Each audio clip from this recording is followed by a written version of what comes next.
everybody, it's Steve Napier. Welcome to the Circle of Brilliance. Today, I think we're going to be finishing up our discussion on conflict on the ChangeGrid and get into the second part of it. If you've gone to the YouTube channel, you'll know the title of this series is actually Conflict and Harmony on the ChangeGrid. And we haven't really talked much about where the harmony is going to be found, so I'd certainly like to get to that. I mean, by this stage of our discussions, I think just by process of elimination, we know that there's only one area left on the ChangeGrid, and that area is where we would end up finding harmony. So when we last left off, I said, I'd be very curious to know what the form of intervention is that we might employ, depending on where the conflict is occurring on the ChangeGrid. And we talked a lot about that. And then I said, well, instead of just looking at an individual feeling about a situation, let's put the two players or the two groups of players in the conflict where they are respective locations on the ChangeGrid, and how does that all kind of play out? So that's where I wanted to pick up with today. So this applies to a lot. Early on in my career, through no efforts on my own, I kept getting sucked into trying to do relationship repair, I guess I would say it, not so much with married couples as much as with business partners who had fallen out of alignment with one another. And quite honestly, I think they were even more of a drama than married couples who are experiencing conflict in their relationship. So I always thought it was interesting to kind of stop and go, where are these two individuals on the ChangeGrid with regard to whatever the issue at hand happens to be? And so as one example I'll give you, one of the owners, I think they, in this particular situation, they were both like co-owners, so equal in terms of positional power. But one of them wanted someone to be fired immediately, gone. And the other one said that while they're not against firing the person, they really don't want to be so reactive about it. They want to really not really figure out what's going on, because they believe the situation is what the situation is. And it's a terminatable. Was that a phrase? Terminatable offense. But they didn't want to be left in the lurch. They wanted to be able to find whoever the successor was going to be, etc. So based on that description I just gave you, where are these two players in this drama on the ChangeGrid? Anybody want to throw out an idea? Where are these two players on the ChangeGrid?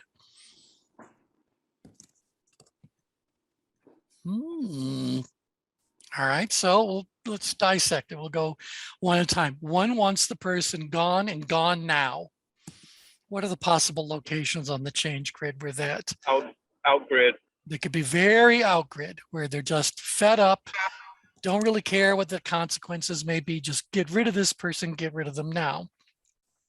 It's also possible that they could be where else on the ChangeGrid?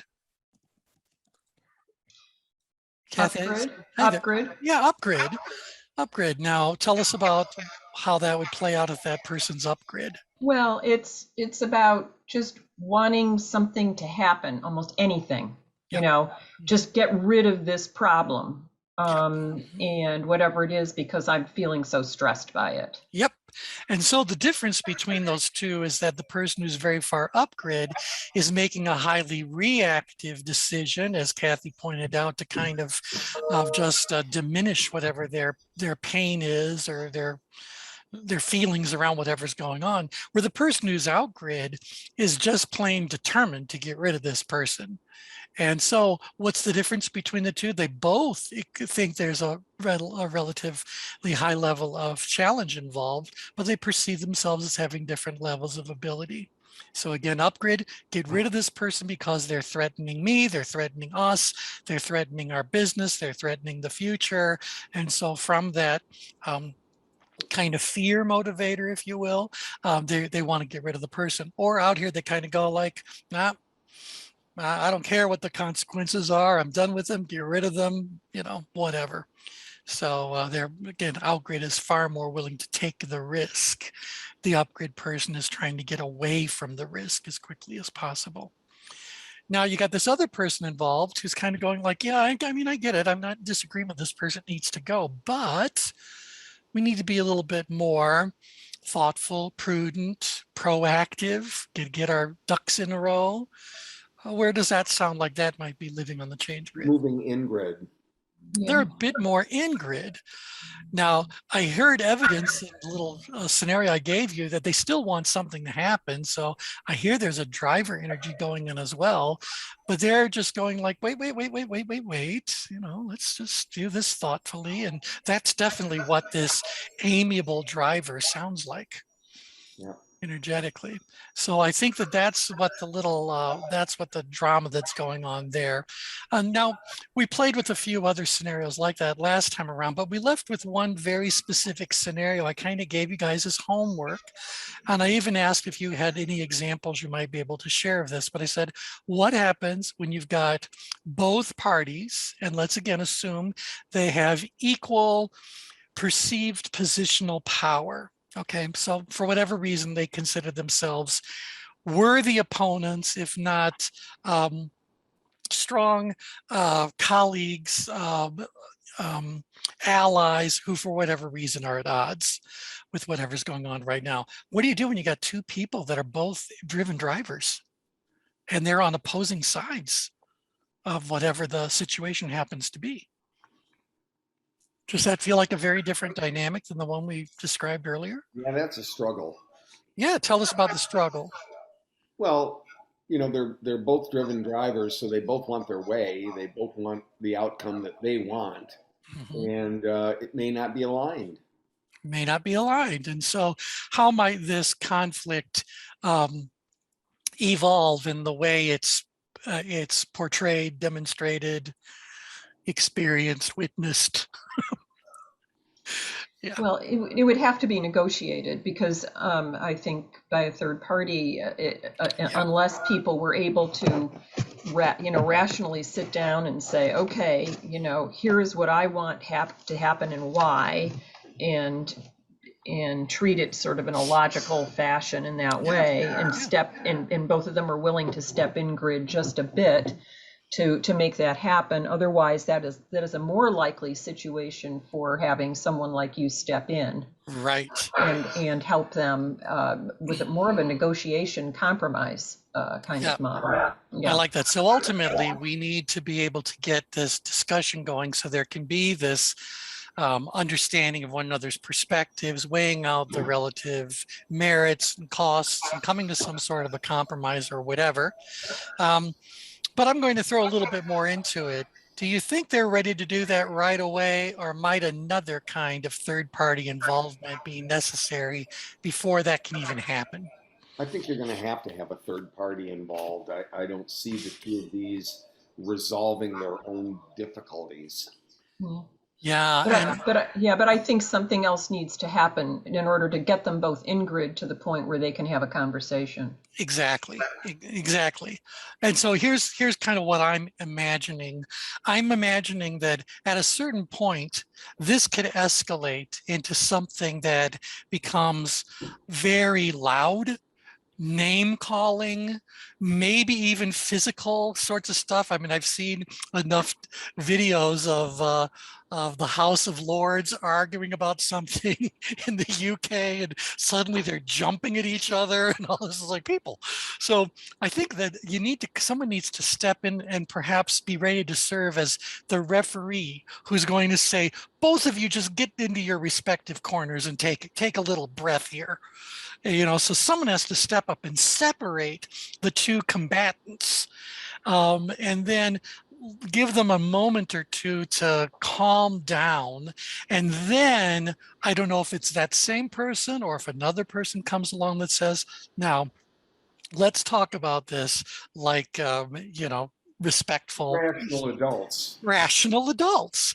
And so I bring that up only to say, I wonder how often seating in the boardroom, you wonder, is there a referee who will step up and say, you two get into your respective corners and just take a chill pill? Does someone need a timeout? So otherwise it's not like these two people, okay, we as the third party are not present when the conflict is getting out of hand, when the conflict is escalating to that point.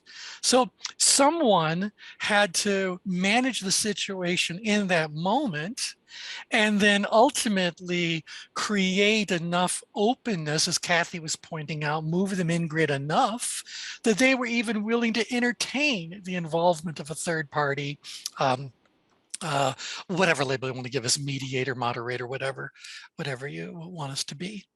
So what do you guys think about that? Have you ever witnessed a self-appointed referee? Yeah, absolutely. Yeah, Yeah, and many uh, times. Yeah. yeah, and Either played the role, or somebody from the group, or somebody from, from whatever that party is, volunteers and says, listen, I have enough influence here, enough yeah, cachet, that I can make a difference and engage them to play that role, yep, yep. until things cool down a little bit. Yeah. Right. And so, if this whole conflict is happening in the C-suite, generally conflicts at least begin between two parties. And very quickly their individual camps form, and now it starts to escalate. But if you figure, look, we would like to think that every executive in the C-suite would be willing to step in as that referee, just to get people to separate long enough and just tell them, all y'all go back to your offices until you can calm down, and then we can talk about this. You know, So, yeah. at my wife's law firm one time, two attorneys, one manager, one subordinate, were arguing about her availability and going on maternity leave and everything else. And it got so loud that actually someone on the third floor had to come down and separate them. Wow. Yeah, yeah. See, that tells you. Now, of course, you would think HR would be readily available, or readily able to take care of that situation, but they may not be present in the room. They could be in a totally different area of the Well, building. and They they have to really be don't have informed. any HR. I mean, they have an office manager, but Okay, they right. have the partner in charge of employment law kind of acts in that role. All right. Yeah. So, yeah, that's all I was just wanting to point out was that before we could even get to the real work of resolving the conflict, sometimes you have to manage the tension of the moment. And again, it is very unlikely that we would already be there as a outside third party Right. coming in. So someone though has to do that. Otherwise, I mean, have you guys ever seen these things escalate into actual physical fighting? Oh, sure. Yeah. Yeah, I have too. Yeah. Right. No, no. Right. Right. A lady got up from a heated conversation with a gentleman one time, grabbed her laptop and actually hit him in the, I mean, brushed him in the head as she was leaving the room. Mhm. I've seen it get pretty heated. Yep. Yep. And now they're breaking laws. now the police are going to get involved in all this. It's just kind of like, no, we got to do something to kind of intervene before that. So I just wanted to bring that up just to say that while there's all kinds of different dramas that can unfold based on the relative positions of the parties that are involved, relative positions on the change grid of the players of the party involved. My goodness, I'm making up. Um, I think that's a very unique one that we find ourselves getting involved with pretty often. Yeah. So, and again, last time we also talked about just staying in the outgrid quadrant and looking at those four general C-suite roles, how they are actually in conflict with one another. And that's one of the reasons, by the way, that I think it's not only so important, but such a very powerful opportunity for all of you who are executive coaches to actually um, make people aware that you can handle these kinds of situations. So you can help improve the communications and the dynamics that exist between members of the C-suite, that you can be brought in to be the mediator or whatever role they feel comfortable assigning you label-wise too. But do you guys do that? Do you actually put it out there? Look, I can actually help you with conflict resolution within the C-suite. Yeah. It isn't a service that I've advertised, but I often get called because someone in the C-suite is having a direct conflict with the CEO, and it could be the CEO's fault, but Yep. they want it fixed the other way. Of course, of course, of course, of course. And see, I think adding that to your, your basic what do we do kind of section of your website or your marketing materials could be useful after that referee steps up and gets these people separated. They know they need to bring in somebody outside who can come in with, a clean sort of awareness or a clean palette to really explore it. And wouldn't it be perfect if they knew that you offered that service? I do that too, but like David, I don't advertise it. I just see it as and I'm also very careful. I don't see myself as a classic, or a formal negotiator, but it's more about how to hold a critical conversation, how to have good dialogue, is how I tend to frame it. Excellent. At the same time that I would encourage you to go ahead and identify yourself right up front, straightforward on the whole thing.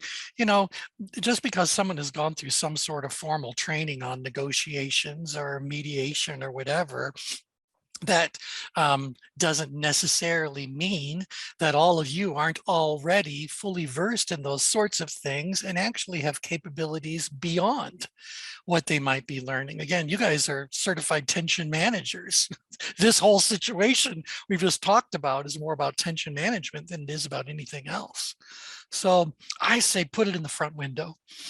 Yeah, put it in the front. Thank you, T. I think that makes sense. Yeah, I mean, why not? Let them know you're an intervention. You can do that. And the nice thing is that you can then say, and I'm not just going to handle the mediation. I can actually continue to support each individual in my role as an executive coach or a consultant to help them not only take care of whatever the issues are that cause this conflict to arise, but to prepare them to minimize conflict or at least turn conflict into something more productive moving forward.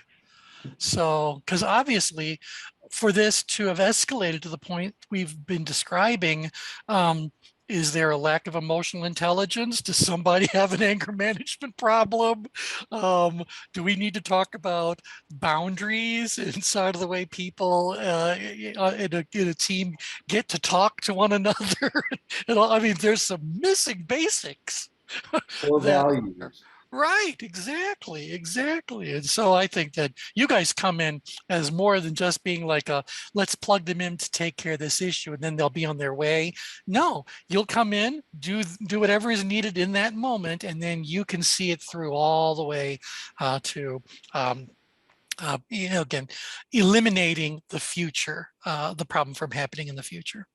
Yeah. Hey, T, as a certified mediator, I would agree with what you just said, because that mediation process really mirrors the journey to self-discovery. So Right.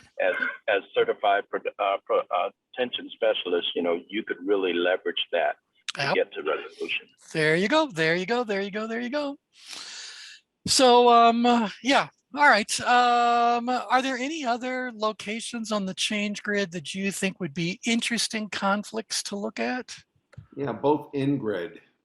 Both in grid. Okay. So we're not all that likely to encounter that in the C-suite. But I think as we start to move into, without making a value judgment, the lower ranks of the team, maybe maybe you'll find this among administrative sorts of types or regular I've seen employees. this in the sweet T. Isn't this where sabotage happens? Well, this is where now an individual who's in grid in the C-suite can be, this is the hallmark location of passive aggressive behavior. Right. So, you better believe they're exceptional at sabotage. So while they may not be having a conversation with you, they're having a conversation with themselves that is plotting your demise in every possible way you can think of. And then let them set their plan into motion, and it's amazing how powerful they can be. But I think that's very common in some cultures, in some organizational mhm, cultures, yeah, much more common than the battle, you in know. the battle, all right. Yeah, Yeah, because it's interesting that when the culture insists on civility, yeah, that doesn't change the fact that people are fuming inside. And it just means they have to squash um, the tendency to express it outwardly. But it's still there, and boy, can it wreak havoc. And if they're good at what they're doing, these are now maybe more downgrid for true calculation. These people are experts in analysis.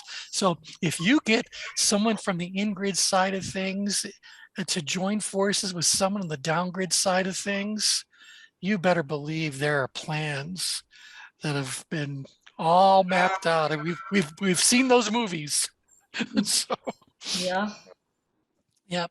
Um, okay, I think but it's harder to deal with, you know, it's a yeah, lot harder to deal with because there's very little that you can surface. It's hard to bring the issues to the surface. that's right. It's hard to make them explicit. There's a refusal to be explicit. Hmm. And until you can, you know, rise up, right, bring something up out of the murk or the muck or That's right. whatever, That's right. and look at it, you really can't deal with it. Yep. Yep. Yep. And so it's very, very hard, I think, to manage It's those very issues. because it's quiet. It's all under the radar, and things are very subtle and little by little. Oh, and by the way, there's not the big hurry from a time perspective that exists out grid. These people will take their time to plot your Yes. demise and strike when the right opportunity is there.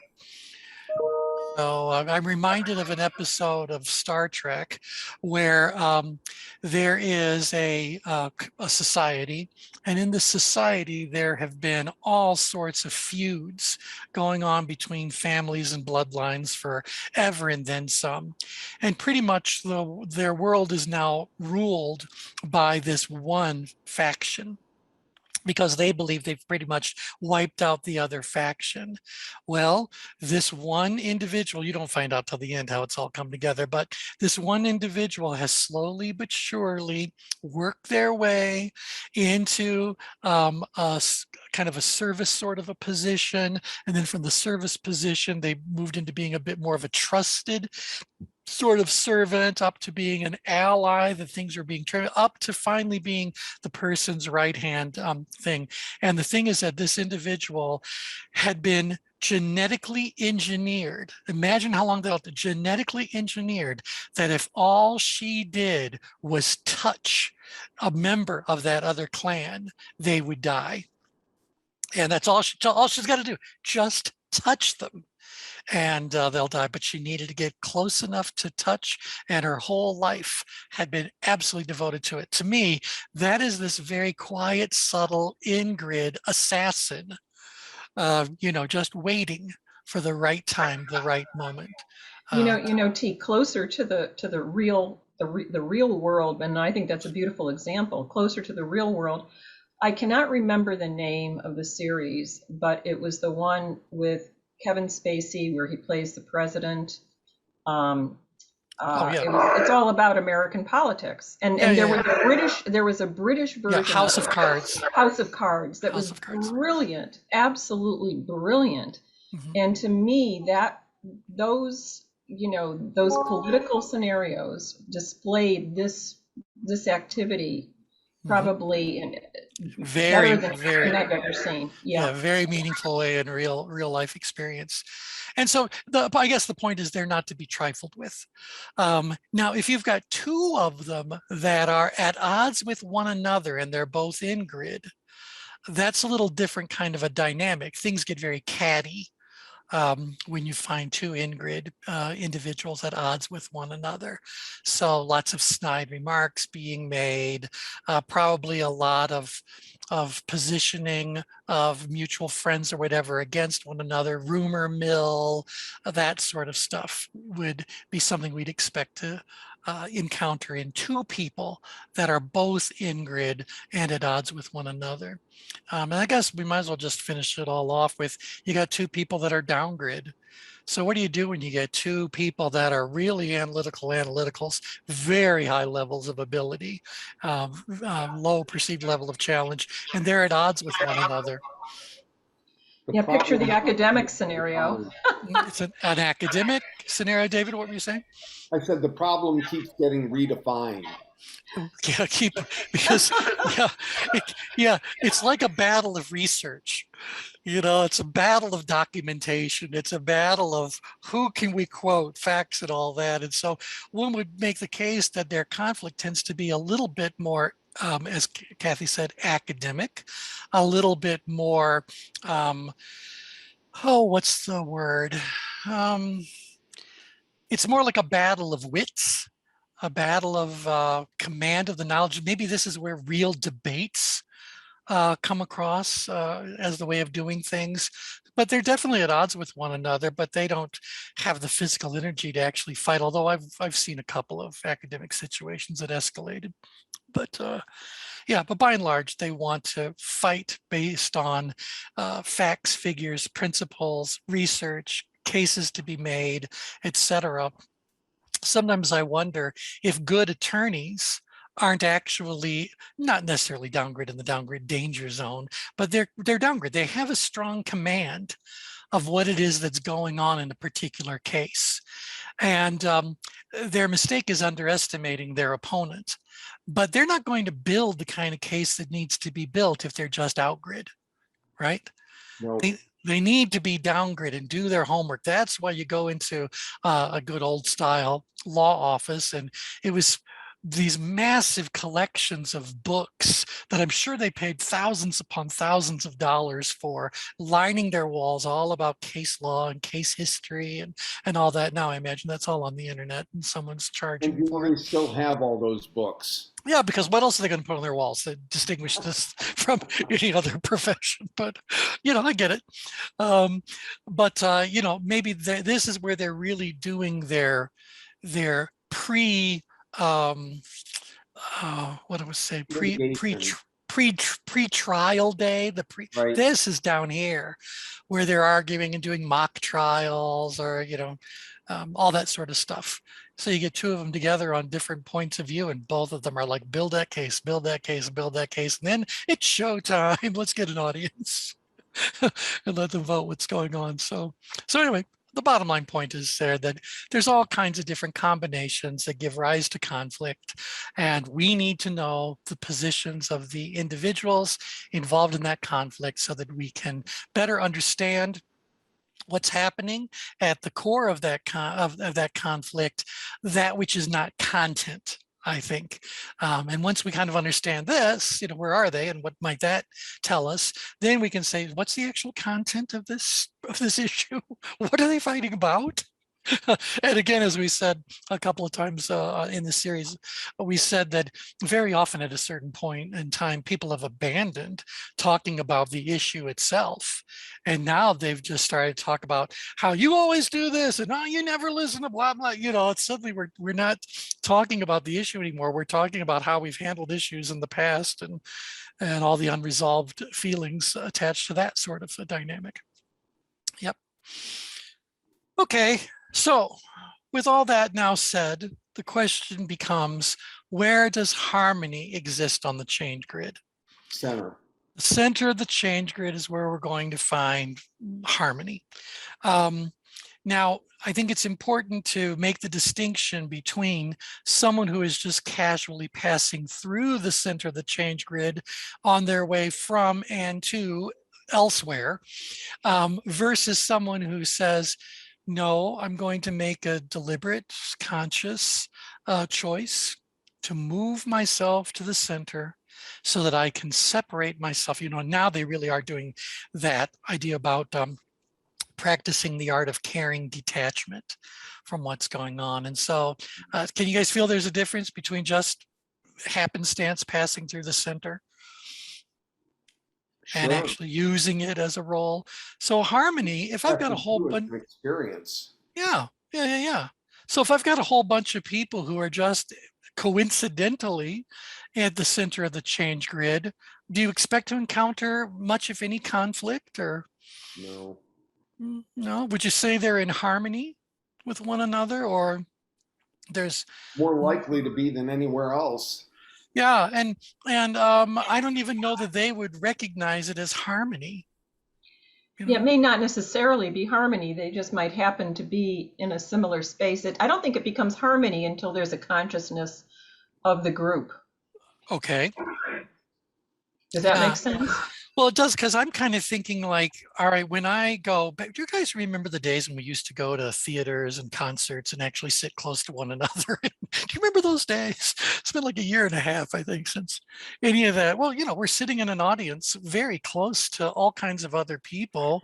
We're not in conflict with them, but I don't know that we're in harmony either. We're just kind of settled in that moment. And that to me is kind of like this passing through the center kind of state. Maybe we're slightly downgraded because there's no apparent reason for us to feel a threat to what's going on. You know, so I think that's kind of what I'm describing. It's very possible to kind of be all around all kinds of other people and not exactly be in harmony. Now, that might be because I have a musical background. And in music, when something is in harmony, that means there's been sufficient tuning between two notes that they are either the same or they complement one another and sound pleasant together. So that's when we're talking about a good harmony. They're singing together, if you will. They're producing something pleasant as a result of being together. So if I add that to it, I go, now I got a bunch of people who are trying to do something. So play a piece of music and we can then talk about solving world hunger, but they're trying to do something together. How is that harmony different than just happen to being, I don't even know if comfortable is the right word, but being okay with being in close proximity with other people. So It's purposeful. it's purposeful. And with that purpose, we've got an agreement, I guess, about what that purpose is. And we probably share what we want the desired outcome to look and feel like, or in the case of music, to sound like. So right there, I'm hoping you're hearing that there is an element. Harmony involves an element of cooperation. Harmony isn't coincidental. Harmony is something that's deliberate. Maybe it was easy to do, but there were these people are freely choosing to participate in whatever the situation is and do so in a way that honors the role that everyone else is playing. Have I just given harmony a much bigger definition than it ever needed?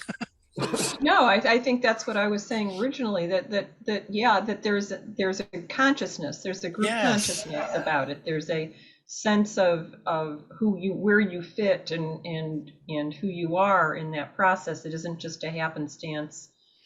I happen to be here at this moment. I happen to be sitting here, or I happen to Yep. be, Yep. We've come together in order to do something.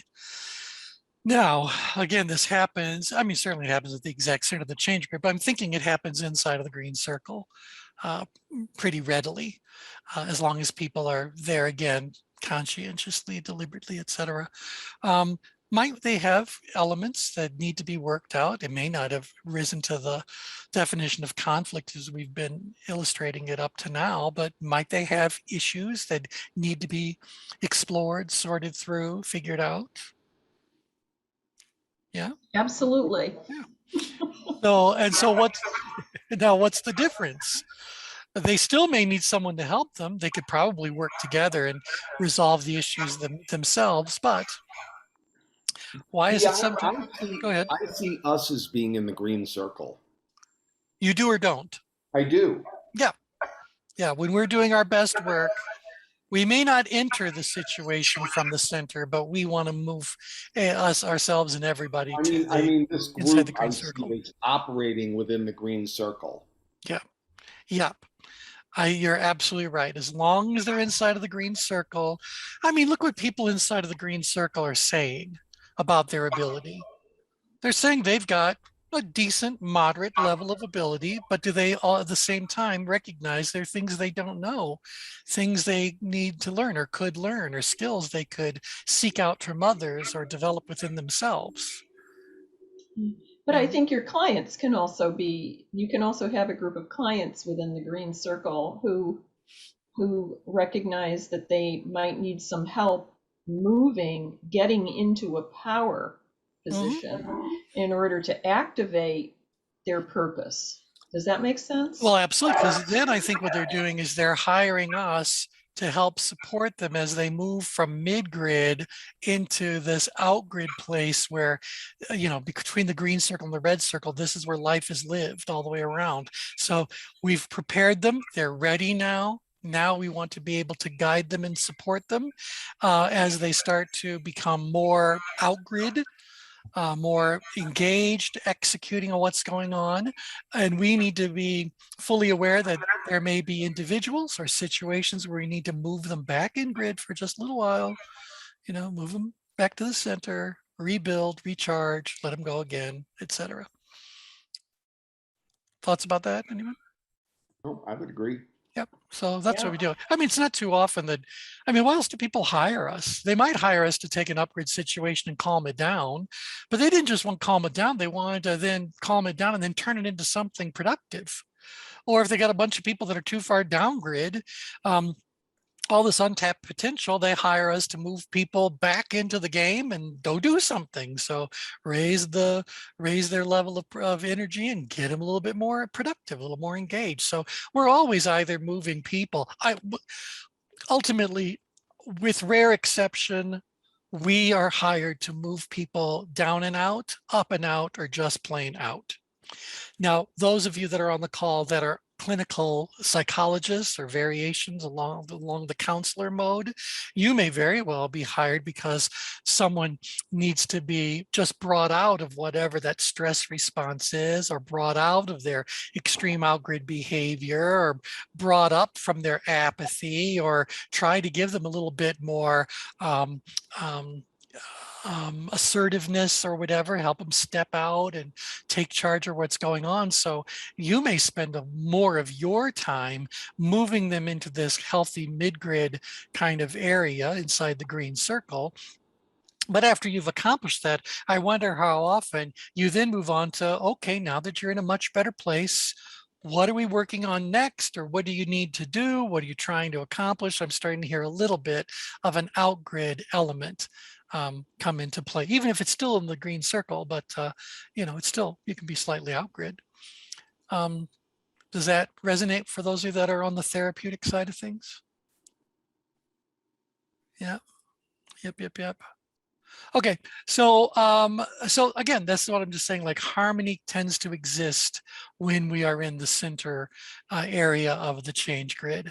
Now, let's say that you are hired by an organization to take people who are either between the green and the red, hopefully not beyond the red, because that's a totally different kind of intervention you're involved with. But you got people who are out here maybe pushing a little bit too hard and a little bit of stepping on toes, and people are kind of like rolling with the punches, but sooner or later those bruises are going to hurt, so whatever metaphor you want. So they're kind of going, in the long run, this is not a sustainable place that we want to be.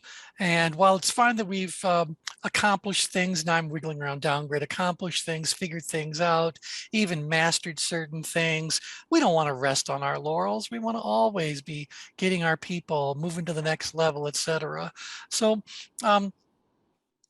so I'm just kind of wondering, as you guys think about how you actually do your work with your clients, can you see the movement that's happening on the change grid? Are you, just by the way you're doing things right now, kind of naturally moving people into inside of this green circle and then moving them to whatever place they need to be for production, or what? What are you doing? How are you doing? What's your methodology look like? See, I think it's our responsibility to be able to give people a moment to take a breath. Mm-hmm, mm-hmm. Whether they're downgrid, ingrid, upgrid, or outgrid, You know, they need to come to a point of rationality and somewhat centeredness to be able to understand what's going on within them. Yes. So, I mean, I really see the, you know, maneuvers as key elements to us being able to accomplish that. Right. And so it sounds like that moment of taking a breath is an attempt to move them at least in the direction of more the center of the change grid. Yep. And then once they've taken that breath, what's the next phase of your approach? Well, it probably would be outgrid since we resolved the situation and we have a plan of action that we agree on.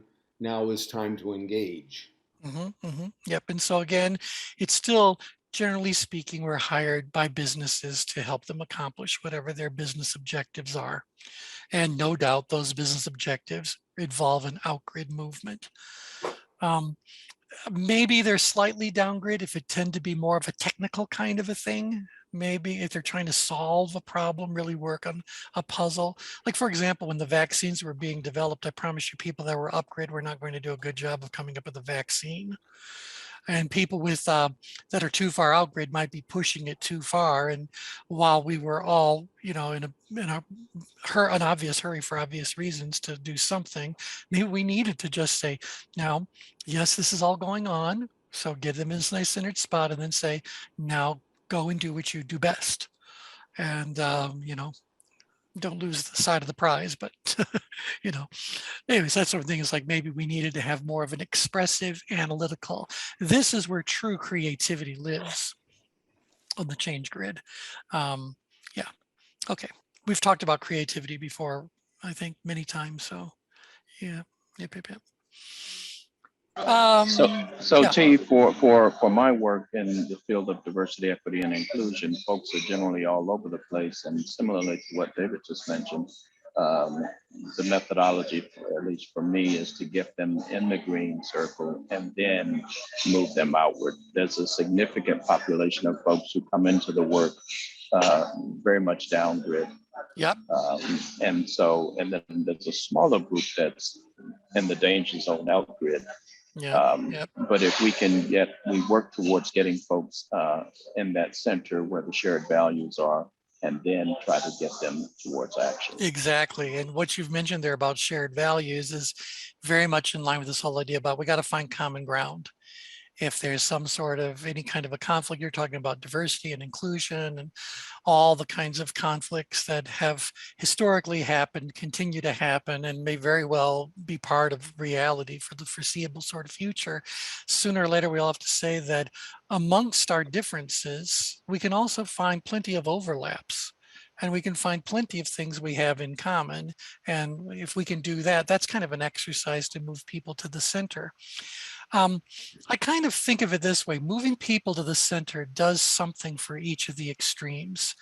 In fact, when we've talked about the role of religion, again, just for a moment, set aside your personal beliefs in God, but instead think of religion as a construct. So a well-built religion recognizes that all four of these extremes exist, and they need to have some way of assisting these extremes so that they can move them more into this centered sort of a place where they'll find whatever the greatest, noblest outcomes of whatever that religion happens to be. Now, again, I'm not talking about um, the illusion of a religion or a religion being used as a form of manipulation for whatever, but I'm talking about people that really do feel as though they have a strong spiritual foundation that has some real benefits. There's some formality around how they go about doing what they're doing. So I'm trying to talk about well-constructed, well-regarded sorts of religions as opposed to someone just creating one on the fly and then seeing what they can use, how they can use it to manipulate others. So here's how I put this. A well-constructed religion has a message for each one of these extremes. So if you are very far upgrid and you are feeling like you have no ability and are facing life and death super challenging situations, when you turn to your faith, what is the message that that faith is offering you? What is it basically saying? Here's what your belief will bring you. Anyone give a thought? Well, salvation. Salvation, yeah, that's ultimate, but in that moment of this, of where they're feeling so out of control, feeling so out of sorts, so threatened, so out of control. The message for me would be there is someone watching over you.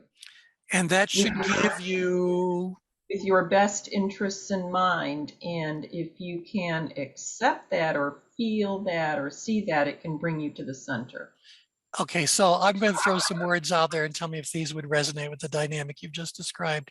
That for the people that are very far, too far up grid, a strong spiritual life could bring them peace, could bring them hope, Yes. could bring them some sort of faith that tomorrow will be a better day. You know, those sorts of messages that are very often part of someone's spiritual model, if you will. I think that's very, Kathy, I think that's your line. Yeah, could bring you wonderful, wonderful sorts of peace. So I basically, what I'm saying is that for the up-grid, religion brings you peace or brings you hope. How about for the people that are too far in-grid? So they don't believe they have much of anything to offer, and they're very timid and withdrawn. They are the victims. They are the whatever. They live. Gives them Inspiration. Inspiration. Interesting. I was going to use inspiration for downgrade, but I like that. Inspiration that calls them to do what? Something more than what they are. All right. And so I was thinking that what faith gives them is courage to step out. And I believe it has to be inspired. Obviously, there has to be some reason why they're doing whatever they're doing, but says, believe in yourself because we believe in you. Take that stand, take that chance, step out of the comfort zone and know that a safety net is waiting for you. You take the step, we'll be the support, that sort of a thing. So to me, when we use the word, I don't know if you guys have ever thought about the word encourage, but encourage means to give courage to someone.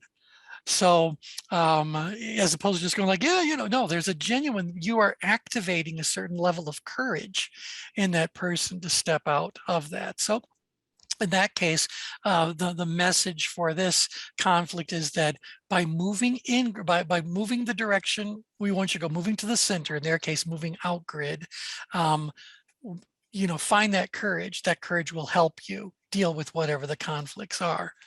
The person who is too far down grid, what does religion, what does faith, what does a spiritual life tell them or what does it offer them? I already said inspire could apply down here. Inspire, but there's more to live for. More to live for. Yep. And now, the thing we talk about is that people that are down here in apathy need to find that they represent untapped potential, and we need to help them find a new vision, a new mission, a new purpose. So take everything they've got, everything they've done, and now let's take it and deploy it in a new way. And so I definitely think that's also a bit of a spiritual message when it says, come on, contribute, let's do something, let's get involved, let's get engaged. You can make a difference. Yep. And then the last one to look at is, what is the message for the outgrid danger zone?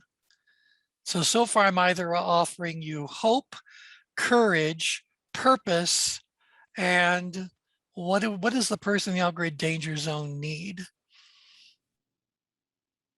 This is probably the most, Peace. Well, they need peace, but if you leave them alone, they want peace on their terms, which is not peace for pretty much anybody else. I believe if we can move anyone to the center of the ChangeGrid, they'll find peace from wherever they happen to have ventured. I would say compassion. Compassion, and that's definitely moving someone in grid. Care about other people, move them in grid. And the other thing that I was going to throw in was it gives them humility. So the message for them is, don't be this arrogant, self-absorbed, all important, because you will find yourself alone, all this kind of stuff. So they need a dose of humility, they need a dose of compassion. And so sometimes that's the message that a well-constructed religious model, if you will, is actually bringing them. So can you imagine if there was a religion and the only thing the religion ever did was move everyone into the out-grid danger zone? It never really worried about any other dynamics that might be going on in someone's Well, it life. seems like there might be a few of those in the world. Yes, I wasn't going to name them, but they exist. And I think there's also religions that are all about moving people into an upgrid danger zone where people are motivated, actually manipulated by a focus on fear. And terrible things are waiting for you, hellfire and brimstone. If that's the only message that is being conveyed, this is a manipulation that moves people into there. And again, when you're at any of these danger zones, you become very easy to manipulate. Well, in all likelihood, the outgrid people are the manipulators, but nevertheless, they're still involved in some manipulation drama. I can't think of, oh no, I can think of a so-called religion that really wants to subordinate everybody, squash them, hold them back, minimize. And this would be anytime they might be calling it a religion, but it's really a cult. And so we need all of these passive, compliant people who have sacrificed themselves. So that's not what I'm talking about when I talk about a real, well-structured religion from that view. Now, again, I don't want to be disrespectful, so feel free now to bring your personal beliefs about spirituality and God and all that back into the play. And now you can answer for yourself, is the religion you've chosen to embrace one that actually ministers to all four of these extremes? If that is the case, then that set of religious beliefs and practices in and of themselves can serve as good PowerPoint maneuvers, or at least good mid-grid maneuvers. Can you guys feel that, see that, resonate with that? Yep. Yeah. And there's a lot of them. Historically, a lot of them have existed and vanished over time. Some of them continue to exist to today, but to me, that's the difference. A well-structured religion cares more about the people than it actually cares about itself. And if the religion is more cared about its own survival, perpetuating it, etc., I think it's a business. I'm not so sure it's a religion anymore. So, it's a tool to control others. Okay, so that's what I wanted to go over when it came to this idea about harmony. I just wanted to emphasize that it is the remedy for all four extremes, bring people into harmony, even if it's just harmony within themselves and their own feelings and their own beliefs, even if they could just find some peace within themselves. In fact, maybe they need to do that before they're going to successfully find harmony with others. You got to be a little bit at peace with yourself first. But all that happens more in grid. And the more in grid you go, the more likely it is to happen. When you get to the exact center of the change grid, now you can say, I've achieved this spot. Now, for the spiritual growth element at the very least, let's see if I can separate myself physically, emotionally, intellectually, spiritually from the life that I am actually living, and instead be an observer. So just float above the surface enough to go, isn't this interesting? So can you detach from what even is going on in your own life long enough to give it some nice observation? If you can, then what you've just done is now that oracle of the self kind of an opportunity we've talked about before.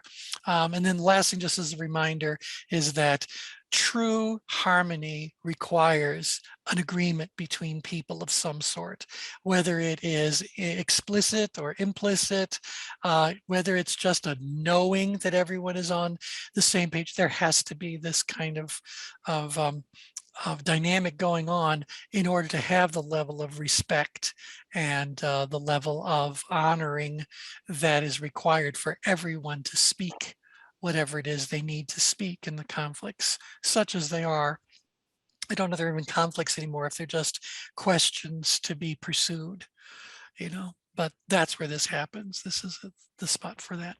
Okay, anyway, I think I've kind of babbled enough about that. Any comments you guys might want to add to what I've said? Edie, you've been quiet. You want to unmute and chime in? Usually you always leave us with a great piece of wisdom. I just put you on the spot there, but there you go. No, I'm here. I'm just multitasking, but all good, all good. All right, good. Okay, all right, so with that, I do want to tell you guys that on Thursday, a couple of models of human behavior have been brought to our attention, and we'd like to spend some time exploring them. We'll send out an announcement about that later on today.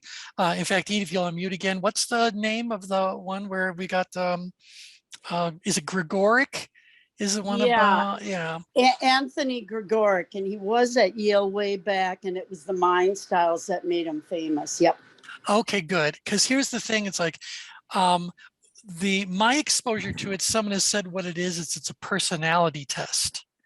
And as I've been learning more and more about it, it seems to have a lot more to do with how you go about learning things. So hopefully you'll be joining us on Thursday and you can give us a bit of a insight into what's going on. And whoever else among you is versed in Gregoric's model, definitely we'd like to understand what was its intention when it was put together before we start to, discuss how it applies. Yep. And what's interesting, T, because I'm into, Herman Brain Dominance, where they kind of cross paths and where they differ. I find that interesting, but that might not be interesting to the group. But please, have you not met this group? So yeah, that would be interesting to me, Edie. yeah, so it might be nice then for us to talk about Gregoric, talk about Herman Brain Dominance, just so we've got a refresher on their individual maps. And then we can see, where do they overlap, where do they go at odds, and can we explain why that's happening in terms of the change grid? Sounds good. Yep. Okay, good. All right, well, thanks everybody. We will chat again on Thursday. Take care for now. Bye-bye. Thanks. Bye-bye. Bye. Bye, everybody.